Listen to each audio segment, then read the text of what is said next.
فد يوم من الأيام يومك كان خلينا نقول لسبب أو لآخر أنت مقلوقة مزعوجة ما تعرفين ليش ما مرتاحة، خلينا نقول هاي الكلمة. طيب أوكي، كل شيء لا تسوي كده، اجلسي أما سوي صلوات على النبي عليه الصلاة والسلام، أكثري من الاستغفار، بس كده ركزي شوفي بعد 5 دقائق 5 دقائق إيش راح يصير فيكي.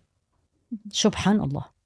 بس إحنا ندور على، لأنه ما مجربيها ما نعرفها، فشو نسوي؟ ندور على خليني شو أسوي، أكلم صديقتي هذا، أروح على النت.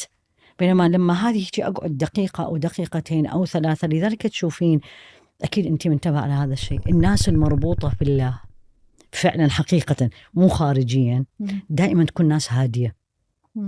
فهمتيني؟ سبحان الله. وحتى لو الدنيا حواليك مقلوبة بس هي ناس هادية لأن مربوطة بالله. من نتكلم على التوكل